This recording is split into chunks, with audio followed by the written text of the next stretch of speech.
Hey guys, welcome back to my channel. So today I'm going to be doing my top 20 books that I want to read in 2024. Now, before we get started, I want to apologize if you hear the TV on in the living room. It's because my daughter is homesick from school today, and so she's watching TV, and the TV is like right on the other side of this wall. So if you can hear it, I apologize in advance.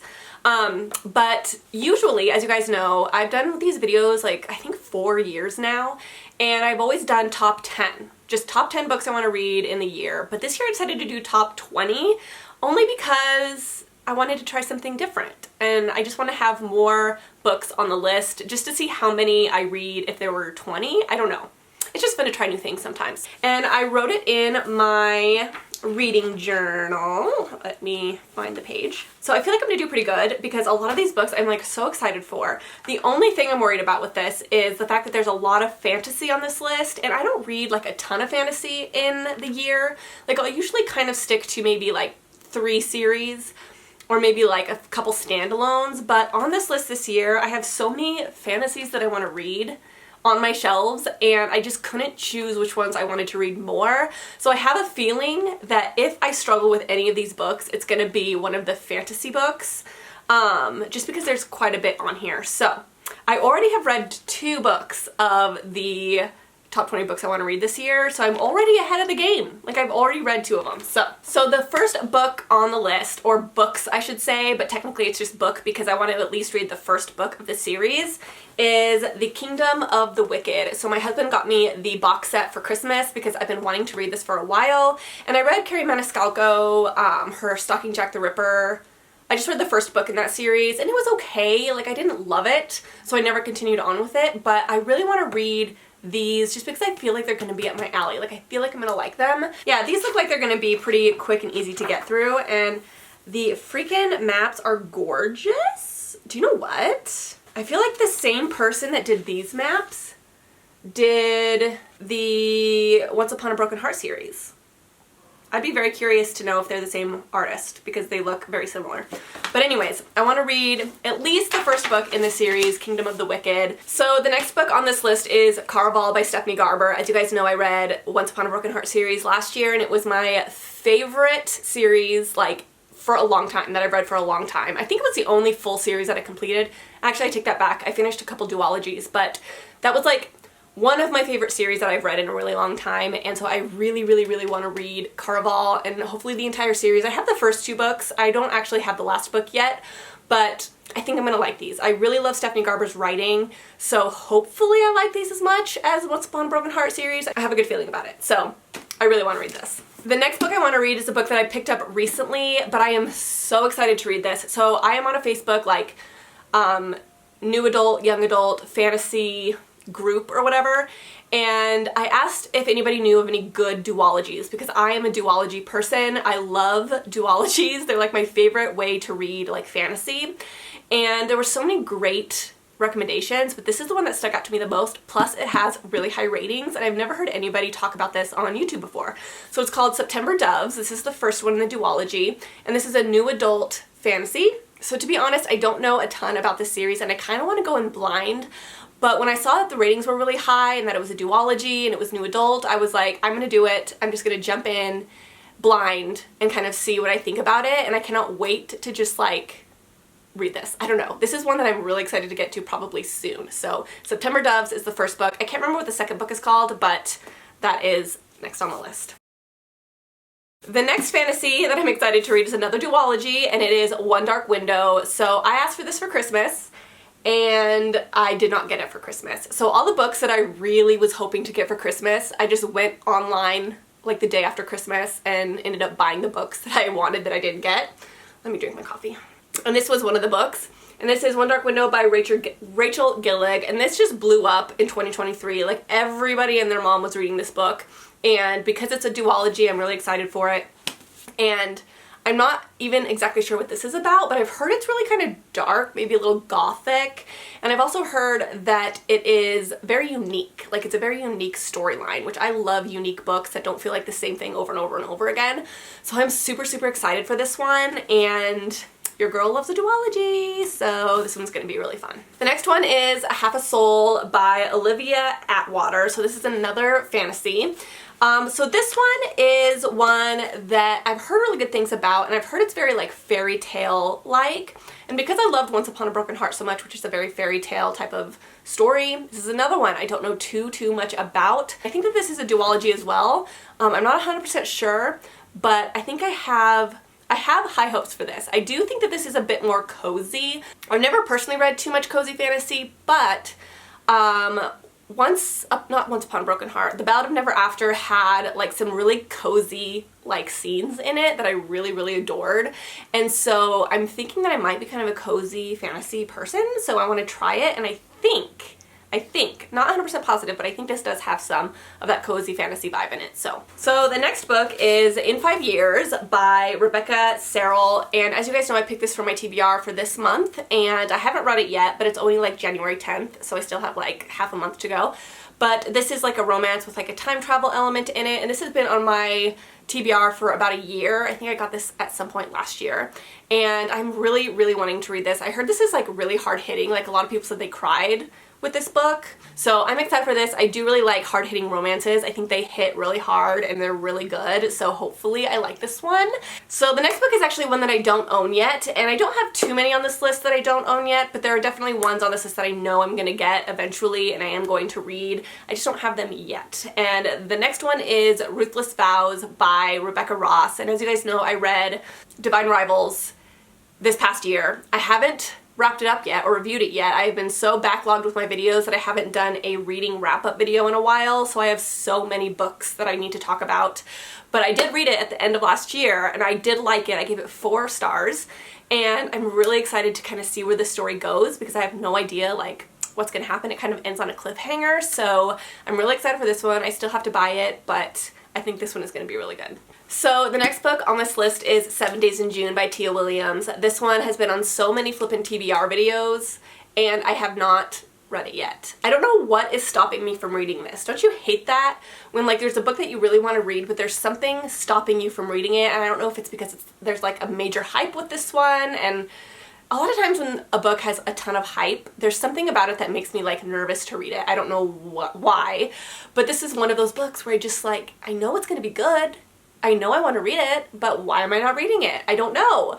So this one is definitely going to get read this year, I promise you, because it's been sitting on my TBR forever, and I really want to get to it. So at some point, I am going to read 7 Days in June. The next book is another book that I don't own, but I've been wanting to read this book for a while, and I don't know if you guys watch Riley. I don't actually know what her username is, but she reads a lot of like romance. She said she hated Darcy Coates, and I was like, okay, like I get it, but she's like, I want to try books from authors that I've tried in the past that I absolutely hated, so she decided to try another Darcy Coates. So she decided to read Voices in the Snow by Darcy Coates, and she said she loved it. Like, she was so surprised how much she loved this book, especially after not liking a Darcy Coates in the past. And I don't know what it was about the way she explained this book, but it made me so flippin' curious about it. Like, I don't know why. Like, do you guys ever have those books where you don't know why, but it's just the way someone explains it that makes you want to read it, like, really bad? That is what happened with this book. And I think it's about this girl who gets, like, lost in a storm, or, like, her car breaks down or something, and it's, like, a snowy, like, mountain situation. And she finds, like, this house, and there's this man that lives in the house, and she's a little bit scared, but the man ends up turning out to be super nice. I don't know, it's something like that, but Darcy Coates writes kind of like horror, thriller, but a lot of times I think they have a little bit of romance involved with it, which I love thriller romances. They're great. And so I'm hoping that this has kind of like a fun little romance in it, but also like kind of scary and thrilling at the same time. But she said she really loved this book, and she gave it like 5 stars, and I was like, I'm sold. I'm sold. So I actually don't own this book, and I don't think I'm going to buy it like physically, but I think I'm going to read it on my Kindle. So the next book is one that I've already read, so I already have this one checked off, but it is Confessions by Kanae Minato, and this is a translated kind of thriller, horror, mystery type of book, and my cat chewed the cover off right here. So that's great. But I did already read this. I still have to review it for you guys and kind of let you guys know what I think, but I did give it 4 stars, and I have a lot of thoughts about this one, so I'm excited to share it with you guys, but I did already read this, so Okay, so this next book is one that is going to surprise you guys. Actually, I have one on this list that's really going to surprise you guys, but this one I want to read because I tend to stick with the same authors over and over and over again. Like when I find an author that I'm comfortable with or that I know that I like, I will stick with them, and Tessa Bailey has become an author like that for me, and also Abby Jimenez, where I find an author I like and I just read all of their books instead of kind of branching out to like other authors in that genre. And this year I really want to branch out just a little bit, so I'm going to try The Love Hypothesis by Ali Hazelwood. So this book obviously is raved about, and I found this at Goodwill and I wasn't going to buy it. I was like, there's just something about this book that doesn't interest me, but because everyone loves it so much, I'm going to try it. So I decided to pick it up and I'm going to give it a try. I'm going to see what I think about Ali Hazelwood's writing and see if I kind of like her, because just so many people rave about these and I'm just curious. I'm really genuinely curious. So I'm going to try this one, you guys, and I really want to see if I like her writing style.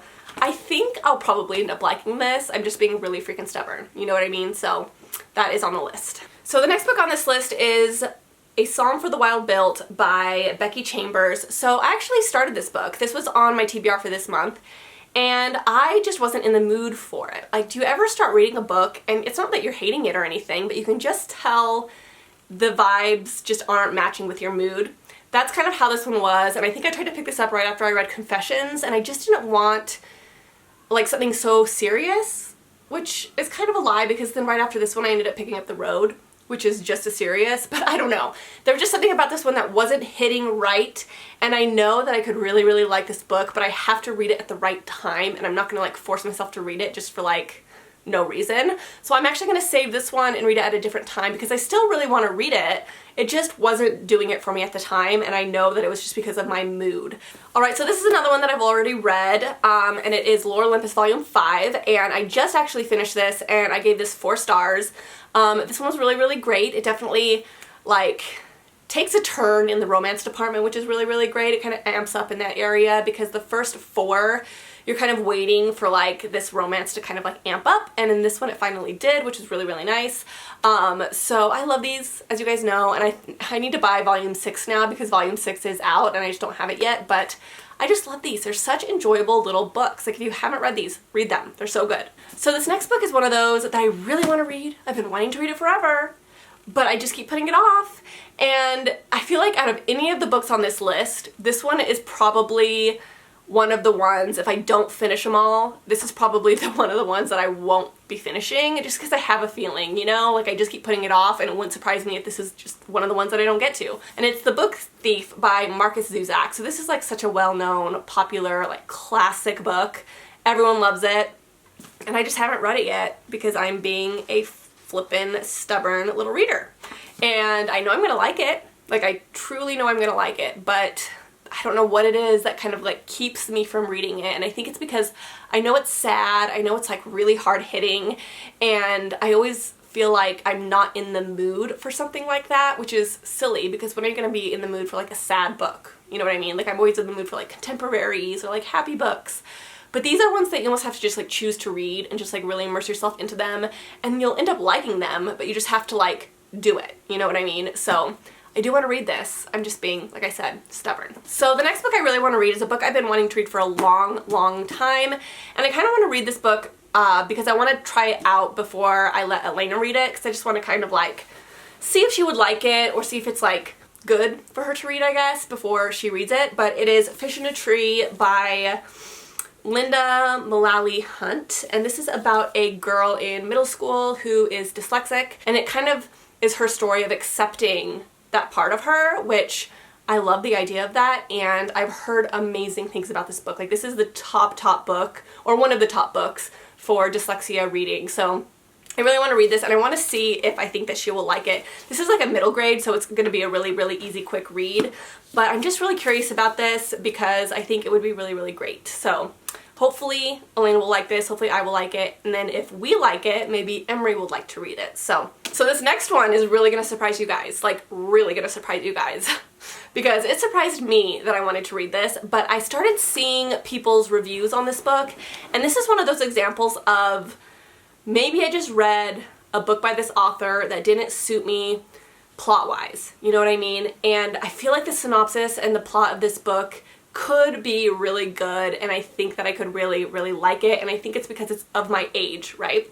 And it is Happy Place by Emily Henry. So this is about friendships in adulthood and how friendships that you used to have, how you kind of like drift apart and you think, you know, you're going to be best friends forever, and then slowly you guys start going separate ways and you guys just don't like keep up with each other's lives as often or see each other as often. And I feel like every adult kind of goes through this a little bit.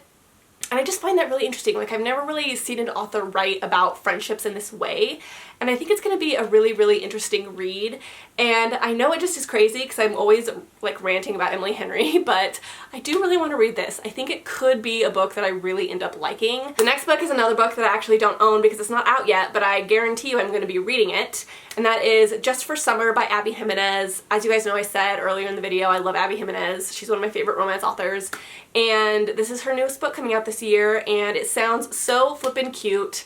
She's so good at mixing like side plot with the romance plot and just like interweaving them so flawlessly. Like, they're not lighthearted romances per se, but like they still have lighthearted elements to it. You still feel super connected to the characters while feeling like really strong for the like side plots. Like, she's just an amazing romance writer, so I cannot wait for this one. And I think it comes out like closer to summer because it is like a summer read, but I'm going to be reading this like the month it comes out because I love her books, so that is definitely on this list. The next book I want to read this year is Pen Pal by Dathan Arbach.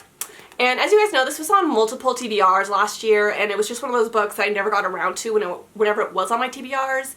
And I still really want to read this. I just want to like get to it finally, like actually pick it up and get it on a TBR. I'm thinking I might wait until like October, November this year because I love reading books like this in the spooky season. So I may save this for a little bit later in the year, but I do want to get to this year because I just kept putting it on TBRs last year and it just never happened. So this is definitely a must, and it's like a scary horror book, and I've heard it's just phenomenal, so I'm excited for this one. And of course, we cannot forget House of Flame and Shadow by Sarah J. Maas. So this is the third book in the Crescent City series, and I just love Sarah J. Maas. I love her books so much, and I cannot wait to read this one. This one I may not read right when it comes out. Usually I try to read Sarah J. Maas books like right when they come out, but this one I think I might wait a little bit. I'm not exactly sure. I really want to be in the mood for it, but I cannot wait to read this. I just love her characters so much, and you guys know why I am excited for this book. I am not going to say it because of spoilers, but like, you know. I just cannot wait to see how everything is incorporated. You know what I'm saying? So I'm excited. Next up is a book that's also on this month's TBR. Haven't gotten to it yet, but it is Insomnia by Sarah Pinborough. This is a book that I wanted to read, and it keeps getting put on TBRs, and it's just one of the books that I keep like not getting to, but I want to read it, but I just keep picking other books first. But I want to read this. So I'm excited for this. Like I said, Sarah Pinborough wrote one of my favorite plot twists in a book, in her Behind Her Eyes book. And I'm hoping that she's just a really great twist writer, and I just want to know if this has a similar twist in it, but I keep putting it off. So hopefully I get to it this month because it is on the TBR this month, but I do want to read it, and I'm going to read it eventually. I promise. So those are the books that I want to read this year, and I cannot wait for a majority of these. Like, I truly think I'm going to do a pretty good job. Will I get to all 20 of them? I don't know. Probably not, I would assume, based on how I do with my top 10 books I want to read. I've never finished my top 10 list, and that's only 10 books. But I feel like I'm going to get to a lot of these. So anyways, you guys, thanks for watching this video, and I will see you guys in my next one, and I will talk to you guys soon. Bye.